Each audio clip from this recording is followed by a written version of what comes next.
ಶ್ರೀಗುರುಭ್ಯೋ ನಮಃ.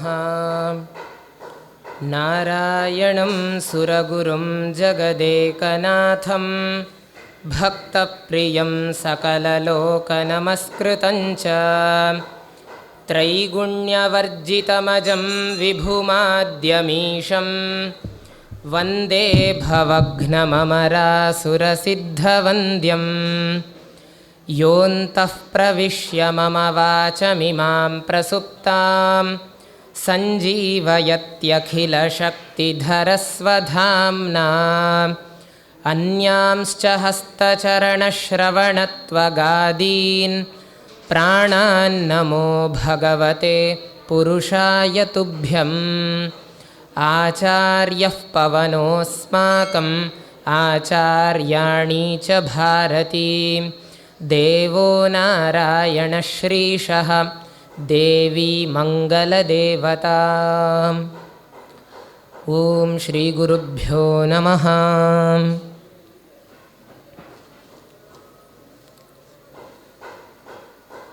ನಿನ್ನೆಯ ದಿನ ನೋಡಿದಂತೆ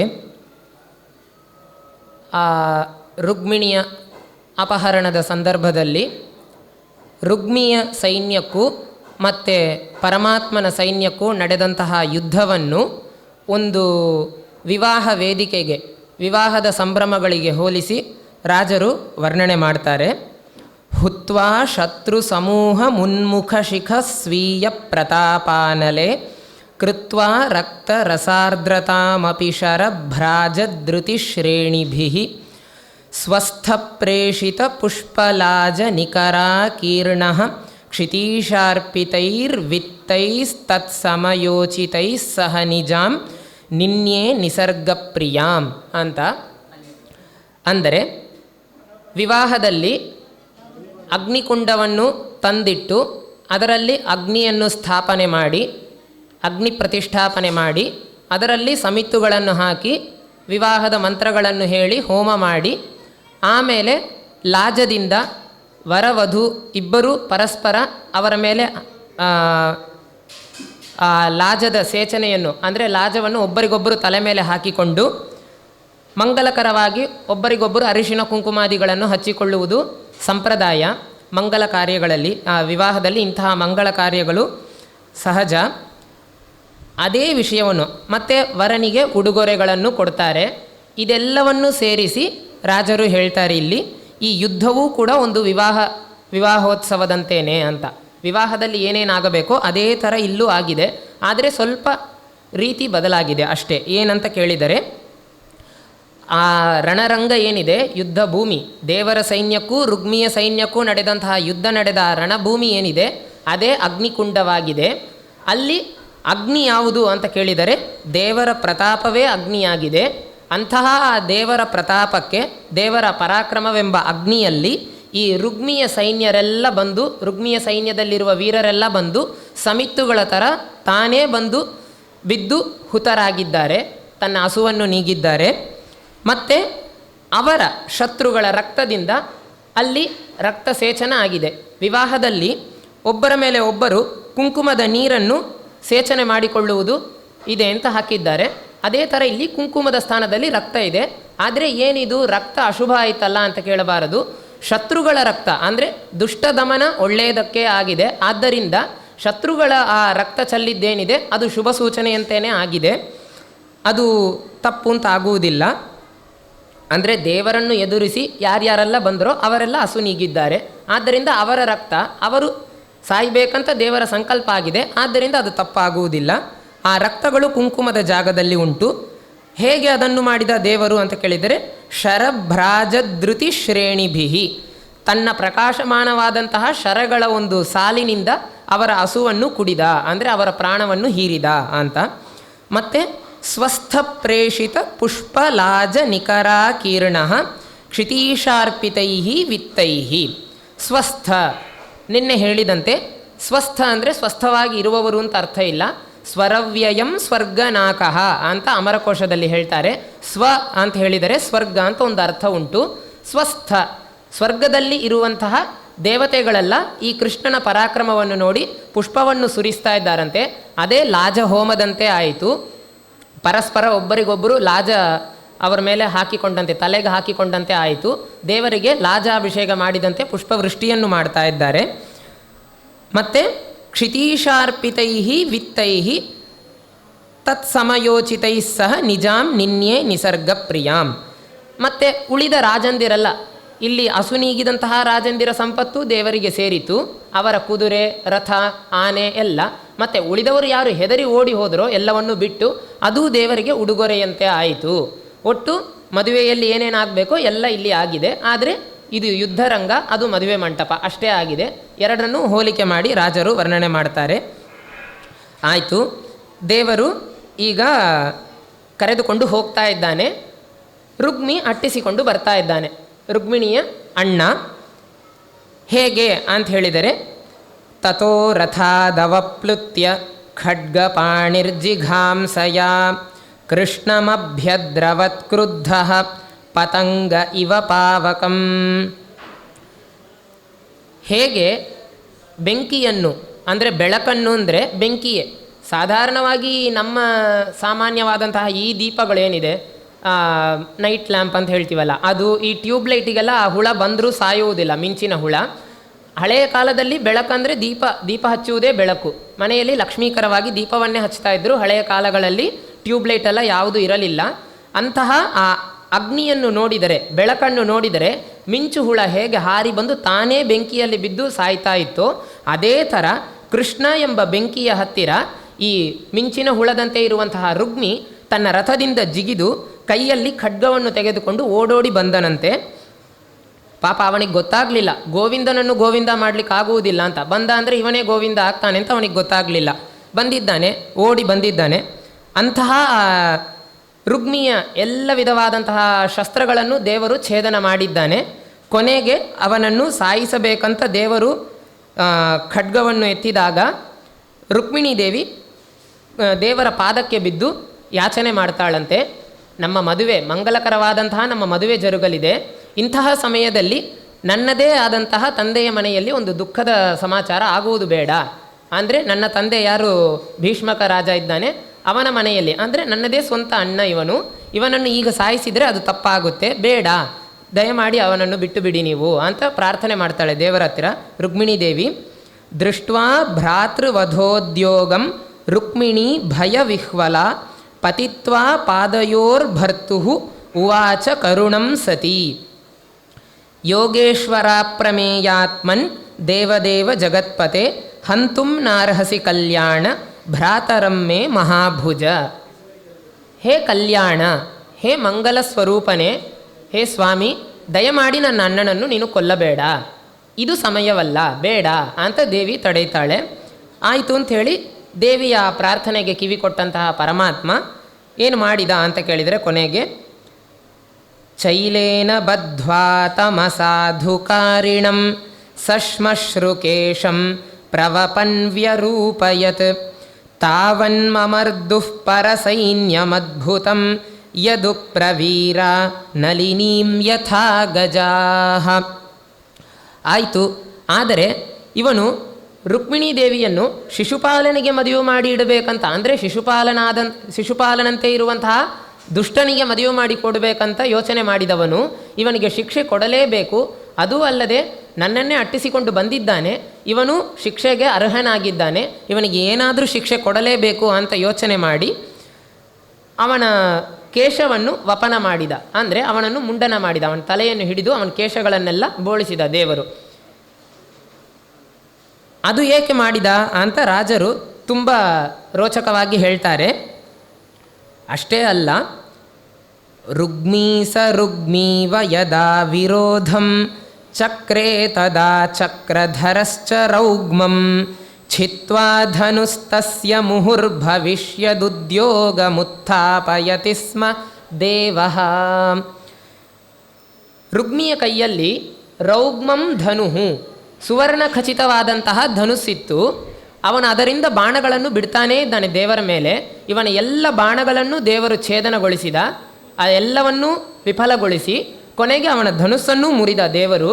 ಮುರಿದು ಏಕೆ ಅಂತ ಕೇಳಿದರೆ, ನಿನ್ನನ್ನು ಕೊಲ್ಲುವ ಅವಕಾಶ ಸಂದರ್ಭ ಈಗ ಬಂದಿಲ್ಲ, ನಿನ್ನನ್ನು ಮುಂದೆ ನಾನು ನೋಡ್ಕೊಳ್ತೇನೆ, ಆಮೇಲೆ ಕೊಲ್ತೇನೆ ನಿನ್ನ, ಸದ್ಯಕ್ಕೆ ನಿನ್ನ ಧನುಸ್ಸನ್ನು ಮುರಿತೇನೆ ಅಂತ ಹೇಳಿ ನಿನ್ನನ್ನು ಮುರಿಯುವುದಿಲ್ಲ, ನಿನ್ನ ಧನುಸ್ಸನ್ನು ಮುರಿತೇನೆ ಅಂತ ಹೇಳದೇ ಹೇಳುವಂತೆ ಅವನ ಧನುಸ್ಸನ್ನು ಮುರಿದು ಅವನಿಗೆ ಮುಂಡನವನ್ನು ಮಾಡಿದಂತೆ ದೇವರು. ಆ ಮುಂಡನವನ್ನು ಏಕೆ ಮಾಡಿದ ಅಂತ ಅದು ಅವನಿಗೆ ಸರಿಯಾದ ಶಿಕ್ಷೆನೇ ಅಂತ ಹೇಳುವುದನ್ನು ರಾಜರು ತುಂಬ ಚೆನ್ನಾಗಿ ವರ್ಣನೆ ಮಾಡ್ತಾರೆ.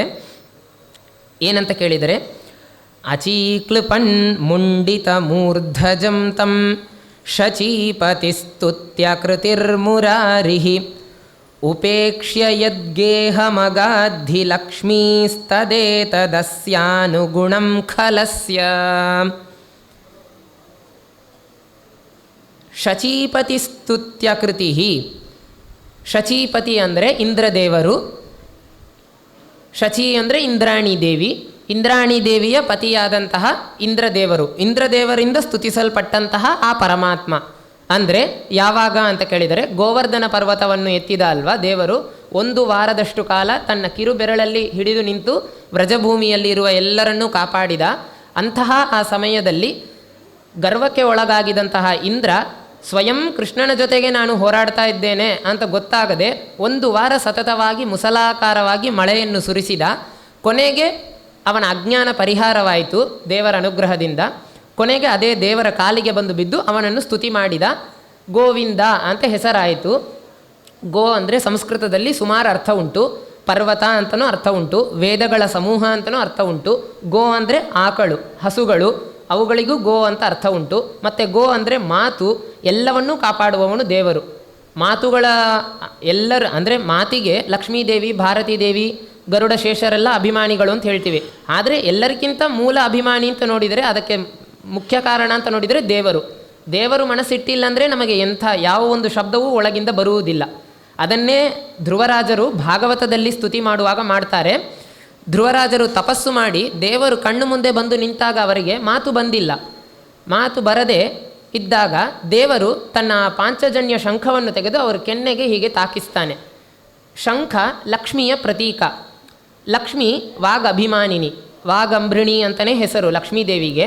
ಅಂತಹ ಶಂಖಕ್ಕೆ ಅಭಿಮಾನಿನಿಯಾದಂತಹ ಲಕ್ಷ್ಮೀದೇವಿಯ ಸ್ಪರ್ಶ ಆದ ಕೂಡಲೇ ಮಾತು ಬಂತು. ಆದರೆ ಲಕ್ಷ್ಮೀದೇವಿಗೆ ಆ ಸಾಮರ್ಥ್ಯವನ್ನು ಕೊಟ್ಟವನು ಯಾರು? ವಾಗ ಅಧಿದೇವತೆಯಾಗಿ ಇರುವಂಥ ದೇವರು. ಆದ್ದರಿಂದ ಅಲ್ಲಿಯೂ ಅವಳೊಳಗೆ ನಿಂತು ಅವನೇ ಪ್ರೇರಣೆ ಮಾಡ್ತಾನೆ. ಆದ್ದರಿಂದ ಎಲ್ಲದಕ್ಕೂ ಮೂಲ ಕಾರಣ ದೇವರಾಗಿದ್ದಾನೆ. ಅಂತಹ ದೇವರನ್ನು ಸ್ತುತಿ ಮಾಡ್ತಾರೆ.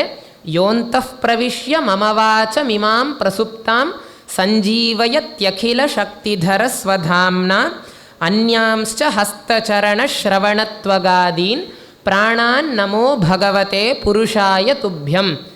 ಯಹ ಅಂತಃ ಪ್ರವಿಶ್ಯ ಮಮ ಇಮಾಂ ಪ್ರಸುಪ್ತಾಂ ವಾಚಂ ಸಂಜೀವಯತಿ. ಯಾರು ನನ್ನ ಒಳಗೆ ಪ್ರವೇಶ ಮಾಡಿ ನನ್ನ ಈ ಮಲಗಿ ಹೋದಂತಹ ಈ ಮಾತುಗಳನ್ನು, ಅಂದರೆ ದೇವರನ್ನು ನೋಡಿದ ಸಂತೋಷದಲ್ಲಿ ಮಾತೇ ಬರ್ತಾ ಇಲ್ಲ. ನಮಗೆ ಆಗುತ್ತಲ್ಲ ಕೆಲವೊಮ್ಮೆ, ಅತಿ ಸಂತೋಷವೋ ಅಥವಾ ಅತಿ ದುಃಖವೋ ಆದರೆ ಮಾತು ಬರುವುದಿಲ್ಲ, ಇಲ್ಲೇ ನಿಂತು ಬಿಡುತ್ತೆ ಗಂಟ್ಲಿಂದ ಹೀಗೆ ಹೊರಗೆ ಬರುವುದಿಲ್ಲ. ಆ ಥರ ಧ್ರುವರಾಜರಿಗೆ ಅಂತಹ ಪರಿಸ್ಥಿತಿ ಆಗಿದೆ. ಯೋಂತಃ ಪ್ರವಿಶ್ಯ ಮಮವಾಚ ಮಿಮಾಂ ಪ್ರಸುಪ್ತಾಂ. ಪ್ರಸುಪ್ತಾಂ ಚೆನ್ನಾಗಿ ನಿದ್ದೆ ಮಾಡಿಬಿಟ್ಟಿದೆ, ಏನು ಮಾತೇ ಎದ್ದೇಳ್ತಾ ಇಲ್ಲ, ಬಾಯಿಂದ ಬರ್ತಾ ಇಲ್ಲ. ಅಂತಹ ನನ್ನ ಮಲಗಿ ಹೋದಂತಹ ಮಾತನ್ನು, ಅಂದರೆ ಬಾರದೇ ಇದ್ದಂತಹ ಮಾತನ್ನು ಯಾರು ಒಳಗೆ ಪ್ರವೇಶ ಮಾಡಿ ಸಂಜೀವಯತಿ, ಅದಕ್ಕೆ ಮತ್ತೆ ಜೀವವನ್ನು ಕೊಡ್ತಾ ಇದ್ದಾನೋ ಅಂತಹ ದೇವರನ್ನು ನಾನು ಪ್ರಾರ್ಥನೆ ಮಾಡ್ತಾ ಇದ್ದೇನೆ, ನಮಸ್ಕಾರ ಮಾಡ್ತಾ ಇದ್ದೇನೆ. ಅಷ್ಟೇ ಅಲ್ಲ, ಯೋಂತಃ ಪ್ರವಿಶ್ಯ ಮಮವಾಚ ಮಿಮಾಂ ಪ್ರಸುಪ್ತಾಂ ಸಂಜೀವಯತ್ಯಖಿಲ ಶಕ್ತಿಧರ ಸ್ವಧಾಮ್ನ. ತನ್ನದೇ ಆದಂತಹ ಒಂದು ಮಹಿಮೆಯಿಂದ ಸಮಗ್ರ ಜಗತ್ತನ್ನು ಆಳ್ತಾ ಇದ್ದಾನೆ ದೇವರು. ಮತ್ತು ಅನ್ಯಾಂಶ್ಚ ಹಸ್ತಚರಣ ಶ್ರವಣತ್ವಗಾದೀನ್, ನಮ್ಮ ಕೈ, ಕಾಲು, ಕಿವಿ, ತ್ವಕ್ ಎಲ್ಲವನ್ನೂ ಒಳಗೆ ನಿಂತು ಆ ದೇವತೆಗಳಿಗೆ ಆ ಕಾರ್ಯವನ್ನು ಕೊಟ್ಟು, ನೀನು ಇಲ್ಲಿ ನಿಂತುಕೋ, ಕಣ್ಣಲ್ಲಿ ಸೂರ್ಯ ಚಂದ್ರರಿಗೆ ಆಜ್ಞೆ ಕೊಟ್ಟಿದ್ದಾನೆ, ಕೈಯಲ್ಲಿ ಇಂದ್ರನ ಪುತ್ರನಾದಂತಹ ಜಯಂತನಿಗೆ ಆಜ್ಞೆ ಕೊಟ್ಟಿದ್ದಾನೆ ದೇವರು. ಆದರೂ ಸ್ವಯಂ ಅವರೇ ಮಾಡಲಿಕ್ಕೆ ಸಮರ್ಥರಲ್ಲ, ಅವರೊಳಗೂ ನಿಂತು ಅಲ್ಲಿ ದೇವರೇ ಮಾಡಿಸ್ತಾನೆ. ಅವರಿಗೆ ಅಧಿಕಾರವನ್ನು ಕೊಟ್ಟವನೇ ದೇವರು. ಅಂತಹ ಆ ದೇವರು ಆ ಅವಯವಗಳಲ್ಲಿ ಬಂದು ನಿಂತು ನಮಗೆ ನಮ್ಮ ಮೂಲಕವಾಗಿ ಕೆಲಸವನ್ನು ಮಾಡಿಸ್ತಾ ಇದ್ದಾನೆ. ಅಂತಹ ದೇವರಿಗೆ ಪ್ರಾಣಾನ್ ನಮೋ ಭಗವತೆ ಪುರುಷಾಯ ತುಭ್ಯಂ. ಮತ್ತು ನಮ್ಮ ಪ್ರಾಣವನ್ನೂ ರಕ್ಷಣೆ ಮಾಡ್ತಾನೆ, ಎಲ್ಲವನ್ನೂ ಒಳಗೆ ನಿಂತು ನೋಡ್ಕೊಳ್ತಾನೆ.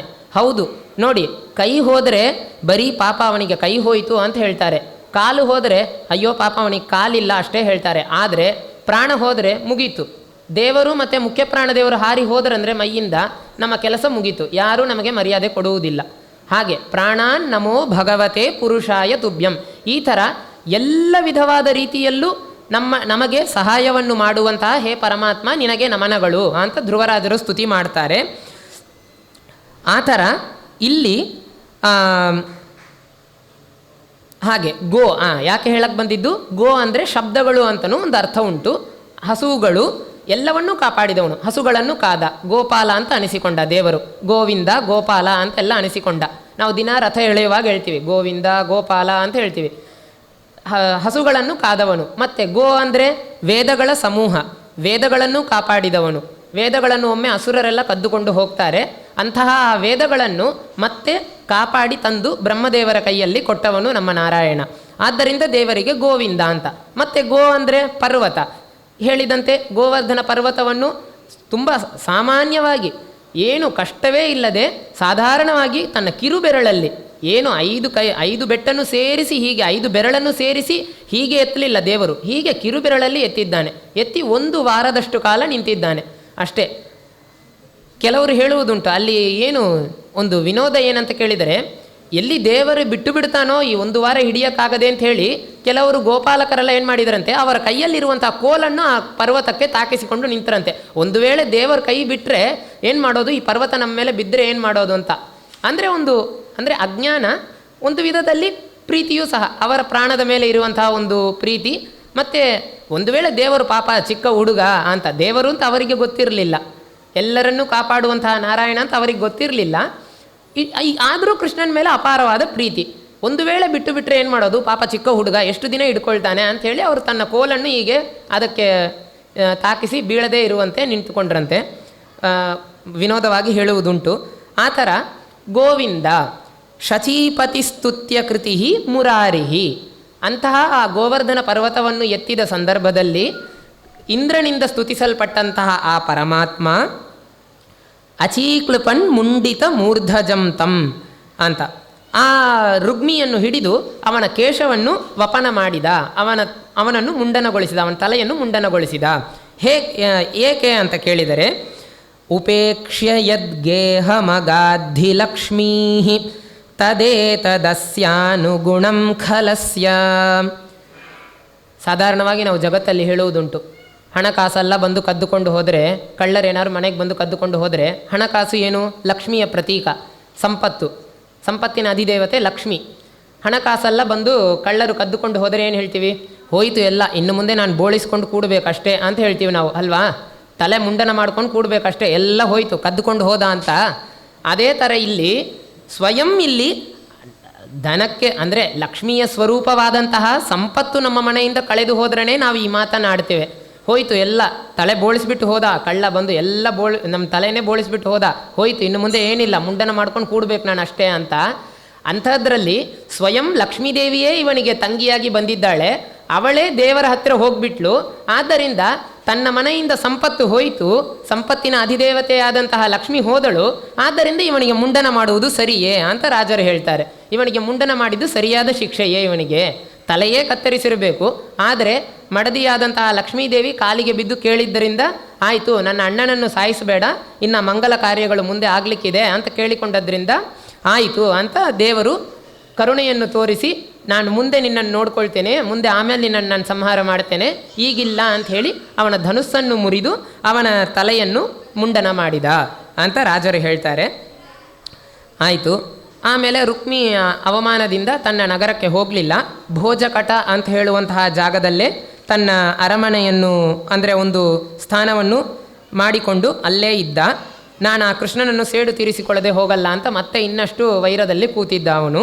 ಅದು ಒಂದು ಕಡೆ ಹೀಗೆ ಹೋಯಿತು. ಈಗ ಇಲ್ಲಿ ದೇವಿಯನ್ನು ಕರೆದುಕೊಂಡು ದೇವರು ಬಂದಿದ್ದಾನೆ. ಅಲಂಕೃತಾಂ ನಿಜಪುರೀಂ ಜಲಜಾಯತಲೋಚನಃ ಹಯಹಸ್ತಿ ರಥೋಪೇತಃ ಪ್ರಿಯಯಾ ಸಹಿತೋ ವಿಶತ್. ಹಯಹಸ್ತಿ ರಥೋಪೇತಃ, ಹಯವದನ ಹಯಗ್ರೀವ ಅಂತ ಹೇಳ್ತೀವಿ. ಹಯ ಅಂದರೆ ಕುದುರೆ, ಕುದುರೆಗಳು, ಹಸ್ತಿ ಆನೆಗಳು, ಮತ್ತು ರಥಗಳು, ಇವುಗಳಿಂದ ಕೂಡಿದಂತಹ ಆ ಪರಮಾತ್ಮ ಅಂದರೆ ಎಲ್ಲರೂ ಬರ್ತಾ ಇದ್ದಾರೆ ಜೊತೆಗೆ. ಇವುಗಳಿಂದ ಕೂಡಿದಂತಹ ಆ ಪರಮಾತ್ಮ ಜಲಜಾಯತ ಲೋಚನ. ಜಲಜ ಅಂದರೆ ತಾವರೆ, ಆಯತ ಅಂದರೆ ತಾವರೆಯ ದಳದಂತೆ ದೀರ್ಘವಾಗಿರುವಂತಹ ಕಣ್ಣುಗಳು.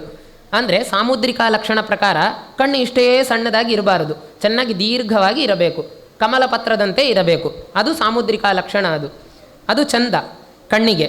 ಹಾಗೆ ಅಂತಹ ಕಣ್ಣನ್ನು ಹೊಂದಿದಂತಹ ಪರಮಾತ್ಮ ಅಲಂಕೃತಾಂ ನಿಜಪುರೀಂ ಪ್ರಿಯಾ ಸಹಿತ ಅವಿಶತ್, ತನ್ನ ನಿಜಪುರಿಯಾದಂತಹ ಆ ದ್ವಾರಕಾ ಪಟ್ಟಣವನ್ನು ಪ್ರವೇಶ ಮಾಡಿದ ಅಂತ ಹೇಳ್ತಾರೆ. ಕರಂ ಜಿಘೃಕ್ಷುರ್ವೈದರ್ಭ್ಯಾ ಶರಣ್ಯೋಥ ಯಥಾ ವಿಧಿ ಪ್ರಿಯಯಾ ಬಂಧುಭಿಃ ಸಾರ್ಧಂ ಪ್ರಯಯೌ ಮೂಲಮಾಧವಂ. ಮೂಲಮಾಧವ ಅಂತ ಹೇಳುವ ಸ್ಥಾನಕ್ಕೆ ಬಂದಿದ್ದಾನೆ, ಜಾಗಕ್ಕೆ.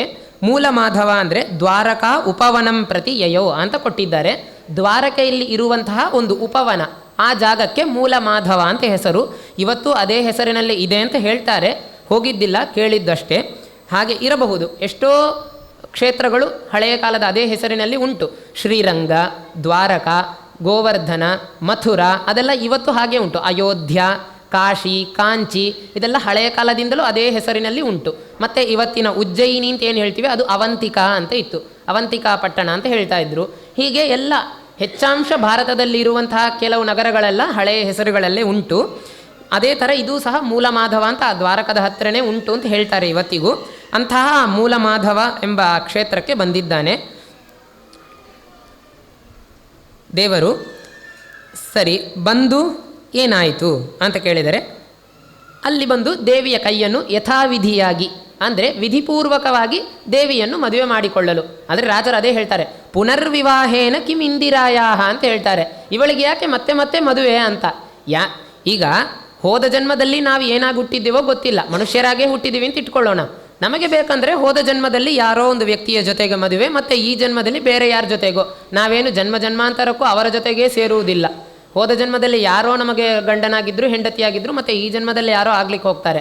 ಆದರೆ ಇವರಿಗೆ ಹಾಗಿಲ್ಲ, ನಿತ್ಯ ಅವಿಯೋಗಿಗಳು. ವಿಯೋಗ ಅಂದರೆ ಭೇದ, ಅಂದರೆ ವಿಯೋಗ ಅಂದರೆ ಅವರ ಮಧ್ಯದಲ್ಲಿ ಅಂದರೆ ಇವತ್ತು ಇಲ್ಲ ನಾಳೆ ಬಿಟ್ಟು ಹೋಗಿಬಿಡ್ಬೇಕು ಅಂತ ಹೇಳುವ ಪರಿಸ್ಥಿತಿ ವಿಯೋಗ ಅಂದರೆ. ಇವರು ಅವಿಯೋಗಿಗಳು, ಯಾವಾಗಲೂ ಸೇರಿಯೇ ಇರ್ತಾರೆ. ಯಾಕಂದರೆ ದೇವಿಗೆ ತನ್ನ ಎದೆಯಲ್ಲೇ ವಕ್ಷಸ್ಥಳದಲ್ಲೇ ಜಾಗವನ್ನು ಕೊಟ್ಟಿದ್ದಾನೆ ದೇವರು.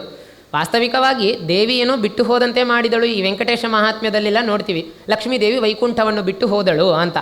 ಒಂದು ರೂಪದಿಂದ ಹೋದರೂ ಒಂದು ರೂಪದಿಂದ ದೇವರ ಹತ್ರನೇ ಇದ್ದಾಳೆ, ಹೋಗಲಿಲ್ಲ. ವಾಸ್ತವಿಕವಾಗಿ ಅದು ಲೋಕ ವಿಡಂಬನೆಗಾಗಿ ಮಾಡಿದಂತಹ ನಾಟಕವೇ ಹೊರತು ಸರ್ವಥ ಯಾವಾಗಲೂ ದೇವರನ್ನು ಬಿಟ್ಟು ಅಗಲುವುದೇ ಇಲ್ಲ ಲಕ್ಷ್ಮೀದೇವಿ. ಅಂಥದ್ರಲ್ಲಿ ಪುನರ್ವಿವಾಹೇನ ಕಿಂ ಇಂದಿರಾಯಾಹ ಅಂತ ಹೇಳ್ತಾರೆ ರಾಜರು. ಇವಳಿಗೆ ಯಾಕೆ ಮತ್ತೆ ಮತ್ತೆ ವಿವಾಹ ಮಾಡಿ ನೋಡ್ತಾ ಇದ್ದೀರಿ, ಏನೋ ಹೊಸದಾಗಿ ಮಾಡುವ ಥರ.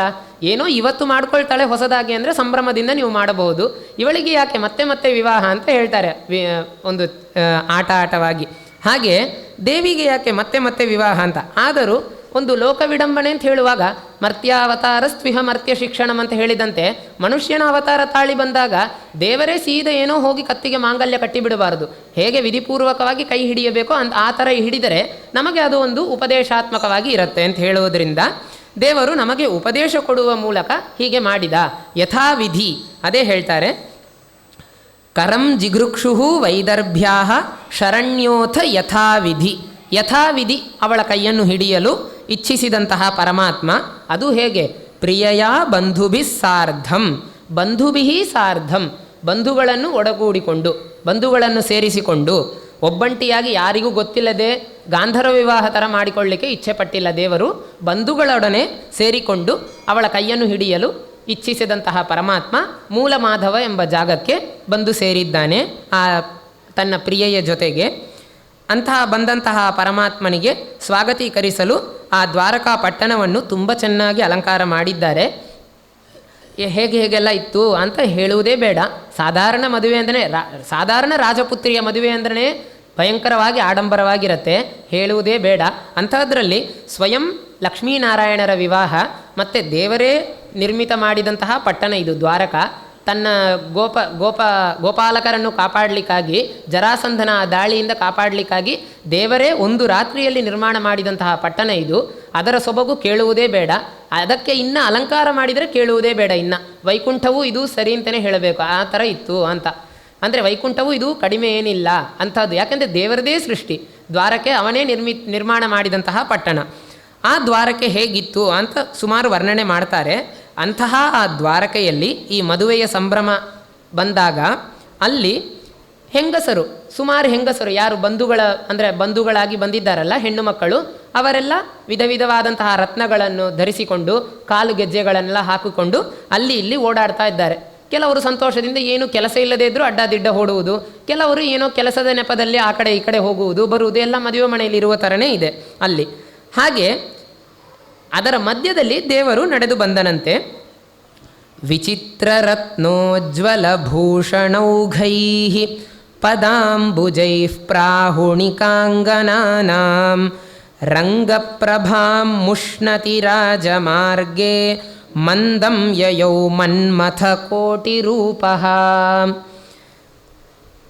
ರಾಜರು ಹೇಳ್ತಾರೆ, ವಿಚಿತ್ರ ರತ್ನೋಜ್ವಲ ಭೂಷಣ ಓಘೈಹಿ. ಓಘ ಅಂತ ಹೇಳಿದರೆ ಸಮೂಹ, ವಿಚಿತ್ರವಾದಂತಹ ರತ್ನಾಭರಣಗಳ ಸಮೂಹದಿಂದ ಪ್ರಜ್ವಲಿಸುತ್ತಿರುವ ಆ ಹೆಣ್ಣು ಮಕ್ಕಳು, ಅಂದರೆ ಅವರು ಹಾಕಿಕೊಂಡಿರುವ ಆ ವಿಚಿತ್ರವಾದ ರತ್ನಗಳ ಪ್ರಕಾಶದಿಂದ ಆ ರಾಜಮಾರ್ಗವೇ ತುಂಬ ಪ್ರಕಾಶಮಾನವಾಗಿದೆ. ಪದ್ಮರಾಗ ಇಂದ್ರನೀಲ ಮೌಕ್ತಿಕ ವೈಡೂರ್ಯಾದಿ ರತ್ನೈಹಿ ಅಂತ ಉಲ್ಲೇಖ ಮಾಡ್ತಾರೆ. ಈ ಥರ ಎಷ್ಟೋ ವಿಧ ವಿಧವಾದಂತಹ ಬೆಲೆ ಕಟ್ಟಲಾಗದಂತಹ ರತ್ನಗಳನ್ನೆಲ್ಲ ಧರಿಸಿ ಆ ಹೆಣ್ಣು ಮಕ್ಕಳು ಓಡಾಡ್ತಾ ಇದ್ದಾರೆ. ದೇವರ ಪಟ್ಟಣದಲ್ಲಿ ಸಂಪತ್ತಿಗೆ ಏನು ಕೊರತೆ, ಮತ್ತು ಅದಕ್ಕೆ ಮೇಲೆ ಶೋಭನೆ ಕೊಡುವಂತೆ ಲಕ್ಷ್ಮೀದೇವಿಯೇ ಬಂದು ಬಿಟ್ಟಿದ್ದಾಳೆ, ಕೇಳುವುದೇ ಬೇಡ. ಹಾಗೆ ಆ ಪಟ್ಟಣದಲ್ಲಿ ಹೆಣ್ಣು ಮಕ್ಕಳೆಲ್ಲ ಪ್ರಾಹುಣಿಕಾಂಗನಾಂ, ಪ್ರಾಹುಣಿಕ ಅಂತ ಹೇಳಿದರೆ ಬಂದಿರುವಂತಹ ವಿವಾಹಾರ್ಥಂ ಆಗತ ಬಂಧು ವಧೂನಾಂ, ವಿವಾಹಕ್ಕಾಗಿ ಬಂದಿರುವಂತಹ ಬಂಧುಗಳೇನಿದ್ದಾರೆ ಆ ಬಂಧು ಮನೆಯಲ್ಲಿ ಇರುವಂತಹ ಹೆಣ್ಣು ಮಕ್ಕಳಿಗೆ ಪ್ರಾಹುಣಿಕ ಅಂತ ಹೇಳ್ತಾರಂತೆ. ಆ ಪ್ರಾಹುಣಿಕಾಂಗನಾಂ, ಆ ಹೆಣ್ಣು ಮಕ್ಕಳು ವಿಧ ವಿಧವಾದಂತಹ ಆಭರಣಗಳನ್ನು ಹಾಕಿಕೊಂಡು ಮತ್ತು ಕಾಲಿನಲ್ಲಿ ಗೆಜ್ಜೆಗಳನ್ನೆಲ್ಲ ಹಾಕಿಕೊಂಡು ತುಂಬ ಸುಂದರವಾಗಿ ತಮ್ಮ ಪಾದ ಕಮಲಗಳಿಂದ ನಡೆದು ಹೋಗ್ತಾ ಇದ್ದಾರೆ. ಅಂತಹ ಆ ಸಂದರ್ಭದಲ್ಲಿ ದೇವರು ತನ್ನ ಪಾದಕಮಲದ ಮೂಲಕವಾಗಿ ನಡೆದು ಆ ರಾಜಮಾರ್ಗದಲ್ಲಿ ಬಂದಂತೆ ಆಗ ಇದೆಲ್ಲ ಏನುವೇ ಇಲ್ಲ ಅಂತ ಹೇಳುವಂತೆ ಆಗಿ ಹೋಯಿತು. ಏಕೆಂದರೆ ಒಂದೇ ಮಾತಿನಲ್ಲಿ ರಾಜರು ಹೇಳ್ತಾರೆ, ಹೇಗಿದ್ದ ದೇವರು ಅಂತ ಹೇಳಿದರೆ ಮನ್ಮಥ ಕೋಟಿ ರೂಪ, ಕೋಟಿ ಮನ್ಮಥರು ಒಮ್ಮೆಗೆ ಬಂದರೆ ಹೇಗಿರಬೇಕೋ ಹಾಗಿತ್ತು ಅಂತ. ಅಂತಹ ಒಂದು ಪ್ರಕಾಶಮಾನವಾದಂತಹ ಮಾರ್ಗದಲ್ಲಿ ಆಲೋಚನೆ ಮಾಡಿ ನೋಡಿ, ಸಾಧಾರಣವಾಗಿ ಒಂದು ಭಯಂಕರ ಒಂದು ಮಹೋತ್ಸವ ನಡೀತಾ ಇದೆ, ದೇವಸ್ಥಾನದ ರಥೋತ್ಸವ. ದೇವರು ಅಂದರೆ ಬರ್ತಾ ಇದ್ದಾನೆ, ಎಲ್ಲರೂ ಜನರೆಲ್ಲ ಏನೋ ಓಡಾಡ್ತಿರ್ತಾರೆ. ಆದರೂ ಆ ದೇವರ ರಥ ಅಲಂಕಾರ ಆಗಿ ಬರುವ ಒಂದು ಸೊಬಗಿದೆಯಲ್ಲ, ಅದು ಬಂದಾಗ ಈ ಜನರೆಲ್ಲ ಏನುವೇ ಇಲ್ಲ ಅಂತ ಆಗಿಬಿಡತ್ತೆ. ಸಾಧಾರಣವಾಗಿ ಜಗತ್ತಿನಲ್ಲೇ ಹಾಗೆ ಅಂತ ಹೇಳುವಾಗ ಈಗ ನಮ್ಮ ಕೃಷ್ಣನ ರಥೋತ್ಸವ ಬರಬೇಕು. ಯಾವುದೋ ಒಂದು ರಥ ಇರಲಿ, ಬ್ರಹ್ಮರಥ ಇರಲಿ, ಸಣ್ಣ ರಥವೇ ಇರಲಿ, ಅಲಂಕಾರ ಮಾಡಿ ಅದರಲ್ಲಿ ದೇವರು ಕೂತ ಅಂದ್ರೇ ಅದು ಒಂದು ಪ್ರತ್ಯೇಕ ಸೊಬಗು, ಅಷ್ಟೇ, ಮುಗಿದೋಯ್ತು. ಅವನು ಬಂದು ಕೂತ ಮೇಲೆ ಶೋಭನೆ ಇಲ್ಲದ ಪದಾರ್ಥಕ್ಕೂ ಶೋಭನೆ ಬರುತ್ತೆ. ಅಂಥದ್ರಲ್ಲಿ ದೇವರೇ ನಡೆದು ಬರ್ತಾ ಇದ್ದಾನೆ ರಾಜಮಾರ್ಗದಲ್ಲಿ. ಅಂತಹ ಪ್ರಕಾಶಮಾನವಾದಂತಹ ಮಾರ್ಗದಲ್ಲಿ ಈ ಹೆಣ್ಣು ಮಕ್ಕಳೆಲ್ಲ ಏನುವೇ ಇಲ್ಲ ಅಂತ ಆಗಿ ಹೋದರು. ರಾಜರು ಒಂದೇ ಮಾತಿನಲ್ಲಿ ಮುಗಿಸಿದರು, ಮನ್ಮಥ ಕೋಟಿ ರೂಪ, ಕೋಟಿ ಮನ್ಮಥರು ಒಮ್ಮೆಗೆ ಬಂದರೆ ಹೇಗಿರುತ್ತೋ ಅಷ್ಟು ಚೆಲುವಾಗಿತ್ತು, ಅಷ್ಟು ಸೌಂದರ್ಯವಾಗಿತ್ತು ಆ ದೇವರ ಸೌಂದರ್ಯ ಅಂತ ಒಂದೇ ಮಾತಿನಲ್ಲಿ ಮುಗಿಸಿದರು. ಆಯಿತು, ದೇವರು ಬಂದ, ಎಲ್ಲರೂ ಮತ್ತೆ ಅವನ ಕಡೆ ತಿರುಗಿದರಂತೆ. ಆಯಿತು, ಇಲ್ಲಿ ಸಮುದ್ರದ ದಡದಲ್ಲಿ ಇದೆ. ಯಾವುದು? ದ್ವಾರಕಾಪಟ್ಟಣ ಸಮುದ್ರದ ದಡದಲ್ಲಿ ಉಂಟು. ವಿಚಿತ್ರ ರತ್ನದ್ಯುತಿರಂಗಕಾಂತ್ಯ ಸುಮೌಕ್ತಿಕೌಘಾಕ್ಷತಲಾಜರಾಜ್ಯ ಮಂದಾನಿಲಾಖ್ಯವ್ಯಜನೈಸ್ವತೀರೆ ಸಿಂಧುಸ್ವಜಾಮಾತರಮರ್ಚತೀವ. ಸಮುದ್ರ ತೀರದಲ್ಲಿ ದ್ವಾರಕಾಪಟ್ಟಣ ಇದೆ. ಈಗ ರುಕ್ಮಿಣಿಯಾಗಿ ಬೇಕಂದರೆ ಭೀಷ್ಮಕ ರಾಜನ ಕನ್ಯೆಯಾಗಿದ್ದಾಳೆ ಲಕ್ಷ್ಮಿ. ಆದರೆ ಮೂಲತಃ ಲಕ್ಷ್ಮಿ ಉದಯವಾಗಿದ್ದೆ ಎಲ್ಲಿಂದ? ಒಂದು ಸಮಯದಲ್ಲಿ ಕ್ಷೀರಸಾಗರದಿಂದ. ಸಾಗರನ ಸಮುದ್ರ ರಾಜನ ಪುತ್ರಿ ಅವಳು, ಸಾಗರ ಕನ್ಯೆ. ಅಂತಹ ಆ ಸಾಗರ ಕನ್ಯೆ ಅಂತ ಹೇಳುವಾಗ ಅಂದರೆ ಮಗಳ ಗಂಡ ಏನಾಗಬೇಕು? ಸಮುದ್ರ ರಾಜನಿಗೆ ಅಳಿಯನಾಗಬೇಕು. ತನ್ನ ಅಳಿಯನಿಗೆ ಏನಾದರೂ ಸೇವೆ ಮಾಡಬೇಕಲ್ಲ. ಅಳಿಯ ಅಂದರೆ ಸಾಧಾರಣ ಜಾಮಾತ ದಶಮೋಗ್ರಹ ಅಂತ ಪರಿಹಾಸವಾಗಿ ಹೇಳ್ತಾರೆ. 9 ಗ್ರಹಗಳು ಹೇಗೆ ಒಂದಕ್ಕೊಂದು ಮುಖ ನೋಡ್ಕೊಳ್ಳೋದಿಲ್ವೋ ಅದೇ ಥರ ಅಳಿಯ 10ನೇ ಗ್ರಹ, ಅವನನ್ನು ತೃಪ್ತಿಪಡಿಸುವುದು ತುಂಬ ಕಷ್ಟ ಅಂತ ಒಂದು ಕಡೆ ಕವಿಯೊಬ್ಬ ಪರಿಹಾಸವಾಗಿ ಹೇಳ್ತಾನೆ. ಅಳಿಯನಿಗೆ ಎಷ್ಟೇ ಕೊಟ್ಟರೂ ತೃಪ್ತಿ ಆಗುವುದಿಲ್ಲ. ನಿಮ್ಮಪ್ಪ ಇದು ಒಂದು ಕೊರತೆ ನನಗಿಟ್ರು ಅಂತ ಹೇಳಿಯೇ ತೋರಿಸ್ತಾನೆ. ತುಂಬ ಕಡಿಮೆ, ಏನುವೇ ಬೇಡ ಅಂತ ಹೇಳಿ ಹೆಣ್ಣನ್ನು ತೆಗೆದುಕೊಳ್ಳುವ ಅಳಿಯಂದಿರು. ಏನಾದರೂ ಒಂದು ಕೊರತೆ ಇದ್ದೇ ಇರುತ್ತೆ. ನಿಮ್ಮಪ್ಪ ಅದು ಕೊಟ್ಟಿಲ್ಲ, ನಿಮ್ಮಪ್ಪ ಇದು ಕೊಟ್ಟಿಲ್ಲ, ನನಗೆ ಇದು ಒಂದು ಕೊರತೆ ಇಟ್ಟುಬಿಟ್ರು. ಕಾರು ಬೈಕು ಎಲ್ಲ ಕೊಟ್ಟಿರ್ತಾರೆ. ಕಾರಿಗೆ ಒಂದು ಬಂಗಾರದ ಕೀ ಕೊಡಬೇಕಿತ್ತು, ಅದೇನೋ ಕಬ್ಬಿಣದಲ್ಲೇ ಕೊಟ್ಟುಬಿಟ್ರು ಅಂತ, ಹಾಗೂ ಏನಾದ್ರು ಒಂದು ಕೊರತೆ ಇರುತ್ತೆ ಅವನಿಗೆ. ಹಾಗೆ ಜಾಮಾತ ದಶಮೋ ಗ್ರಹ ಅಂತ ಪರಿಹಾಸವಾಗಿ ಹೇಳ್ತಾರೆ. 10ನೇ ಗ್ರಹ ಅವನು ಜಾಮಾತ ಅಂತ ಒಂದು ಕಡೆ ಸುಮ್ಮನೆ ಪರಿಹಾಸವಾಗಿ ಹೇಳ್ತಾರೆ. ಹಾಗೆ ತನ್ನ ಅಳಿಯನಿಗೆ ಏನಾದರೂ ಸೇವೆ ಮಾಡಬೇಕಲ್ಲ. ಆದ್ದರಿಂದ ಸಮುದ್ರ ರಾಜನು ಏನು ಮಾಡಿದ ಅಂತ ಕೇಳಿದರೆ ಹೀಗೆ ಈ ರೀತಿಯಾಗಿ ಸೇವೆ ಮಾಡಿದ. ವಿಚಿತ್ರ ರತ್ನ ದ್ಯುತಿರಂಗ ಕಾಂತ್ಯ, ಆ ಮದುವೆ ಮಂಟಪ ಏನು, ಆ ಸಂಭ್ರಮ ಏನಿದೆ ಆ ಪಟ್ಟಣಕ್ಕೆ ತನ್ನ ಒಳಗೆ ಇರುವಂತಹ ರತ್ನಗಳ ಕಾಂತಿಯನ್ನೇ ಬೆಳಕಾಗಿ ಚೆಲ್ಲಿದನಂತೆ, ಬೆಳಕಾಗಿ ಕೊಟ್ಟನಂತೆ. ಆ ವಿಚಿತ್ರ ರತ್ನ ದ್ಯುತಿರೇವ ಕಾಂತಿ ರಂಗಕಾಂತಿ, ಆ ರಂಗಮಂಟಪಕ್ಕೆ, ಆ ವಿವಾಹ ಮಂಟಪಕ್ಕೆ ಕಾಂತಿಯಾಗಿತ್ತು. ಆ ವಿಚಿತ್ರವಾದಂತಹ ರತ್ನಗಳ ಕಾಂತಿ ಏನಿತ್ತು ಅದೇ ಇದಾಯಿತು ಅಂತ. ಹಾಗೆ ಸುಮೌಕ್ತಿಕೌಘ ಏವ ಅಕ್ಷತಾಶ್ಚ, ಮುತ್ತುಗಳು ಏನಿವೆಯೋ ಅವುಗಳೇ ಅಕ್ಷತೆಯಾಗಿತ್ತು, ಅಕ್ಷತೆಯಂತೆ ಆಯಿತು. ಮತ್ತು ಮಂದಾನಿಲಾಖ್ಯ ವ್ಯಜನೈಹಿ, ವ್ಯಜನ ಅಂದರೆ ಬೀಸಣಿಕೆ, ಗಾಳಿಯನ್ನು ಬೀಸಿದನಂತೆ. ಹೇಗೆ ಅಂದರೆ ಮಂದಾನಿಲಾಖ್ಯ, ಮಂದ ಮಾರುತ, ತಂಪಾದ ಅಂದರೆ ತಂಗಾಳಿ, ತುಂಬ ಅಂದರೆ ಬೀಸಿದರೆ ಹಾರಿ ಹೋಗುವಂತೆ ಇಲ್ಲ, ತುಂಬ ಮೃದುವಾಗಿತ್ತು ಆ ಗಾಳಿ. ಅಂತಹ ಗಾಳಿಯಿಂದ ತನ್ನ ಅಳಿಯನಿಗೆ ಸೇವೆಯನ್ನು ಮಾಡಿದ. ಸ್ವಜಾಮಾತರಂ ಅರ್ಚತೀವ, ಅವನಿಗೆ ಪೂಜೆ ಮಾಡಿದನೋ ಇವುಗಳ ಮೂಲಕವಾಗಿ ಅಂತ ಹೇಳುವಂತೆ ಇತ್ತಿದು ಅಂತ ಹೇಳ್ತಾರೆ. ಮತ್ತು ಇನ್ನು ಮುಂದೆ ಈಗ ವಾಗ್ದಾನ ಪ್ರಕ್ರಿಯೆಯನ್ನು ವರ್ಣನೆ ಮಾಡ್ತಾರೆ ರಾಜರು. ಆಯಿತು, ವಿವಾಹ ಮಂಟಪ, ವಿವಾಹದ ವರ್ಣನೆ ಸುಮಾರು ಉಂಟು. ಈಗ ಈ ಥರ ಎಲ್ಲ ಸಜ್ಜಗೊಳಿಸಿದ್ದಾರೆ ಆ ದ್ವಾರಕಾ ಪಟ್ಟಣವನ್ನು.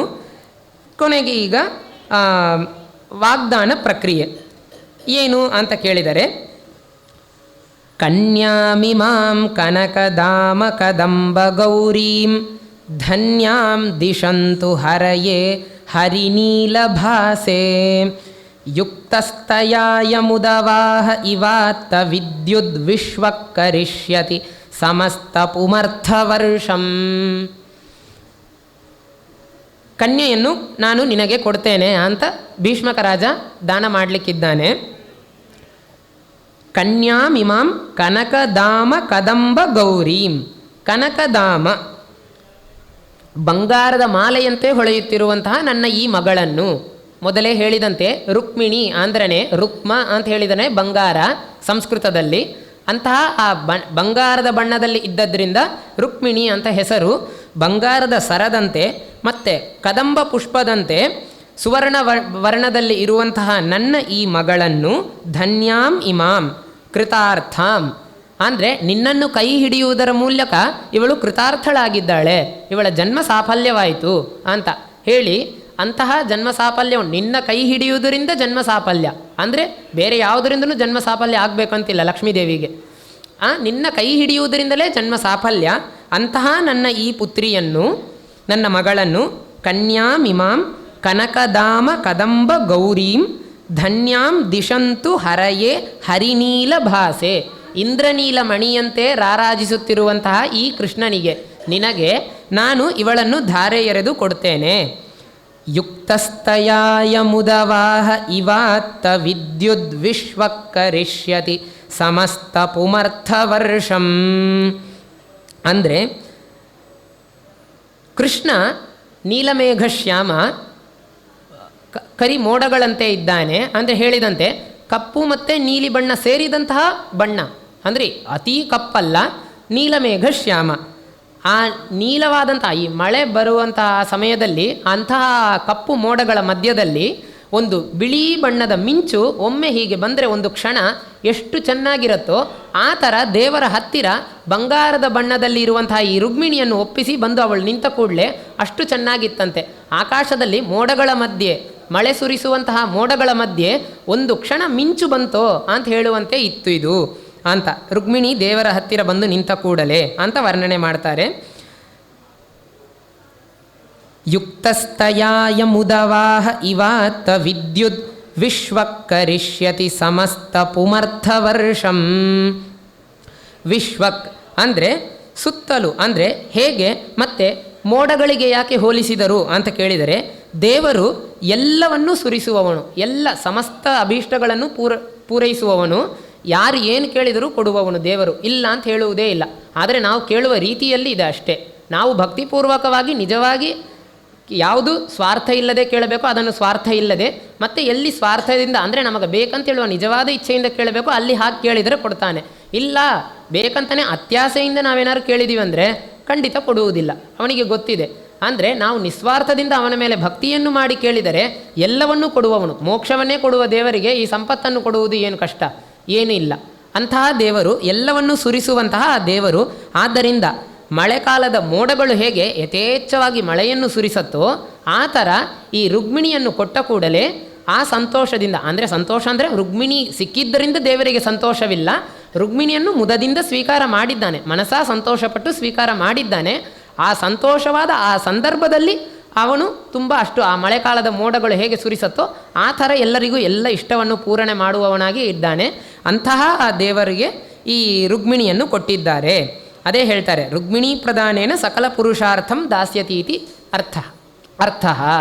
ಎಲ್ಲ ಪುರುಷಾರ್ಥವನ್ನು, ಧರ್ಮ ಅರ್ಥ ಕಾಮ ಮೋಕ್ಷ ಚತುರ್ವಿಧ ಫಲಪುರುಷಾರ್ಥ ಅಂತ ಏನಿದೆ ಎಲ್ಲವನ್ನೂ ಕೊಡ್ತಾನೆ ದೇವರು ಅಂತ.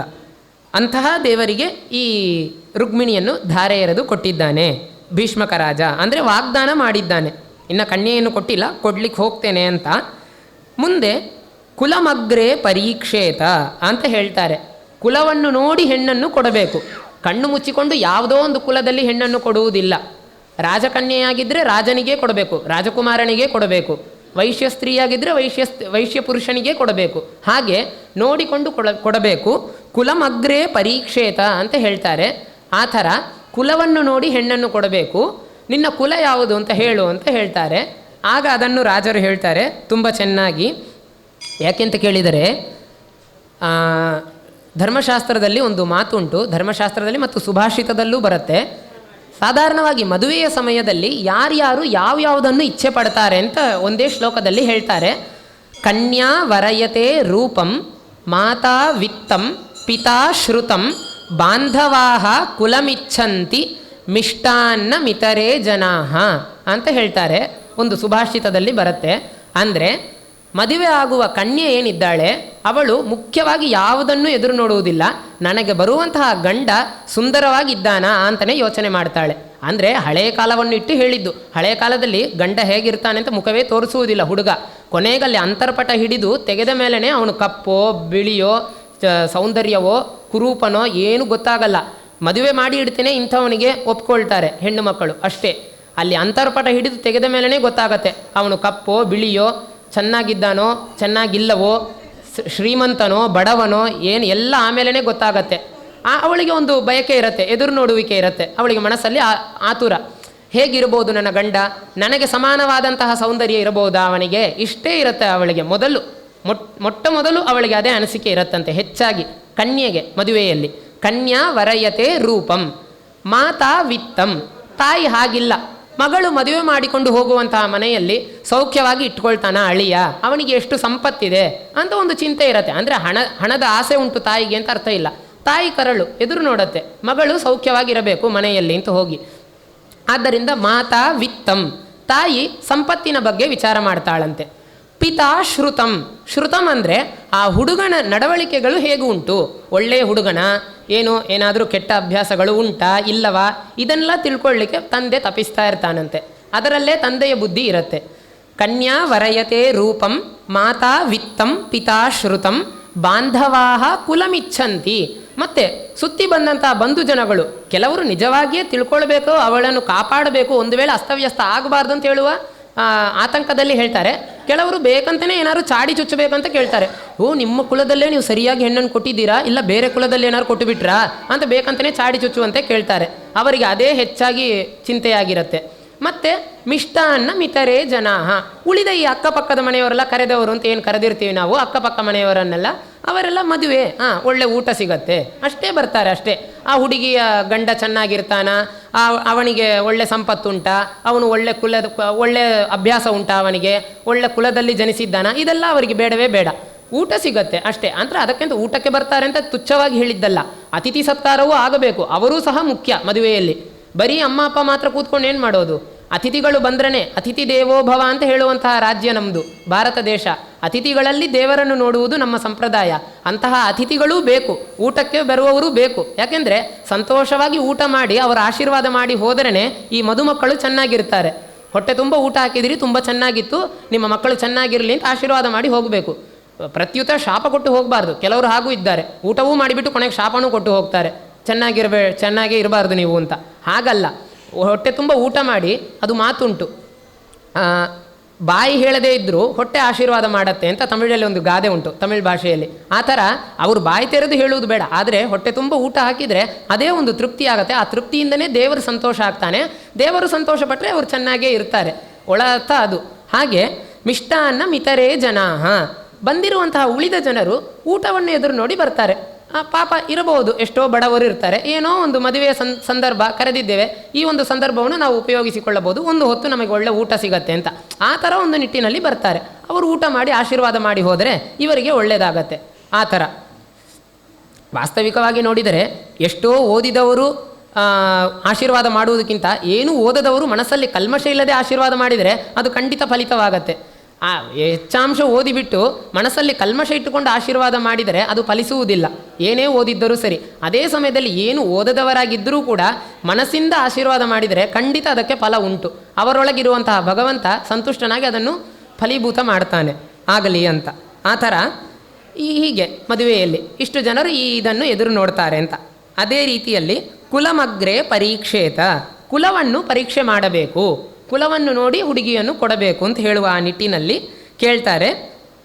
ಏನು ಅಂತ ಕೇಳಿದಾಗ ಅದಕ್ಕೆ ಹೇಳ್ತಾರೆ ಇಲ್ಲಿ ಸರಿಯಾಗಿದೆ ಇವರಿಬ್ಬರ ಮೇಲನ.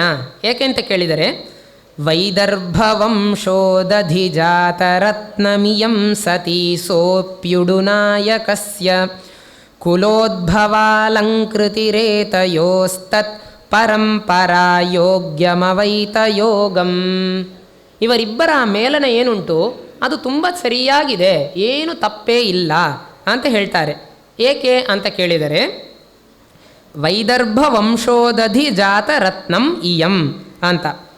ವೈದರ್ಭ ವಂಶದಲ್ಲಿ, ವೈದರ್ಭ ವಂಶವೆಂಬ ಉದಧಿಯಲ್ಲಿ ಸಮುದ್ರದಲ್ಲಿ ಜನಿಸಿದವಳು, ವಾಸ್ತವಿಕತೆಯ ಒಂದು ಕಾಲದಲ್ಲಿ ಒಂದು ರೂಪದಿಂದ ತನ್ನನ್ನು ಹೊರತೋರಿಸಿಕೊಂಡವಳು. ಅಂದರೆ ಲಕ್ಷ್ಮೀದೇವಿ ಆಗಲೇ ಹುಟ್ಟಿದಳು ಅಂತ ಅರ್ಥ ಇಲ್ಲ, ಅದಕ್ಕೆ ಮೊದಲೇ ಹೇಳಿದರು ಅಜಯ ಪ್ರೇಷಿತಂ ಪತ್ರಂ ಅಂತ. ಅಜ ಅಂತ ಅನಿಸಿಕೊಂಡಂತಹ ಅಂದರೆ ಜನಿರಹಿತಳಾದಂತಹ, ಹುಟ್ಟುರಹಿತಳಾದಂತಹ ಲಕ್ಷ್ಮೀದೇವಿಯಿಂದ ಬರೆಯಲ್ಪಟ್ಟ ಪತ್ರವನ್ನು ದೇವರು ಓದಿದನು ಅಂತ. ಅಂದರೆ ಹುಟ್ಟುರಹಿತಳಾದವಳು ಅಂತ ಹೇಳುವಾಗಲೇ ಗೊತ್ತಾಗತ್ತೆ ಇವರು ನಿತ್ಯ ಅವಿಯೋಗಿಗಳು ಅಂತ. ದೇವರಿಗೂ ಹುಟ್ಟಿಲ್ಲ, ಲಕ್ಷ್ಮೀದೇವಿಗೂ ಹುಟ್ಟಿಲ್ಲ, ಇವರಿಬ್ಬರೂ ಯಾವಾಗಲೂ ಎಂಥ ಕಾಲದಲ್ಲೂ ಇರುವವರು.